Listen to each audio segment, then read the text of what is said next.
Bus కలిసాను ఏమైంది నేను complaint కూడా చేయను అని చెప్తారు. మరే జగనే మేలురా, బస్సులు నిలబెట్టించినాడు.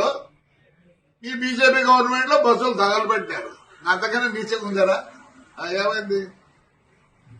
300 పోతేనే ఆ పొద్దు ఏడ్చలే, దీనికి ఎడుతాను నేనా? అదే కొంచెం అనకూడదు. నేను తప్పు, వాళ్ళు చాలా మంచోళ్ళు.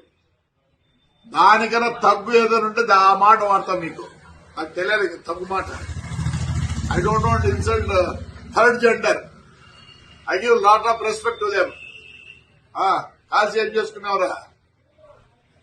ఏం చేసుకున్నారులే? పీకినారా? జగన్ రెడ్డి మేలు కదా మంచోడు. జగన్ రెడ్డి మేలు కదా మంచోడు. నా బస్సు కాలిపోలేదే, బస్సు నిలబెట్టించినట్టు. నిలబెడితే ఆ పొద్దు 10 లక్షలు పోయేది, ఇప్పుడు 6 లక్షలు పోతుంది.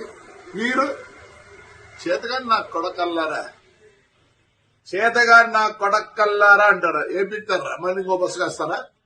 కలిసిపో, వరుసగా పెట్టినాడు. నేనే భయపడతాను అనుకుంటున్నారా? సిగ్గులే నా కొడకల్లారా. ఏం చేస్తారా? బస్సు కాల్చారా? అయిపోయింది. ఏమైంది? వస్తుంది రిలే. అది మా డ్రైవర్కి ఇచ్చిందే. ఎందుకంటే కోర్టులో ఉంది, జనవరికి వస్తాయి. మామూలుగా పాత బస్సులు 10 లక్షలు అయితే వాళ్ళు 5 లక్షలు ఇస్తారంట. ఎందుకంటే ఇన్నేళ్ళు నాకు పని చేసినారండి, ఒక జీవితం నాశనం చేసినారు. ఏమైందిరా? చెప్తేనే థర్డ్ జెండర్ కదా తగ్గు నా కొడుకులు. సార్ కొడుకు కాదని కాలినాక బస్సు అంతా ఆ హీట్ పైన పడేది. షార్ట్ సర్క్యూట్ రాసుకునే రాసుకో.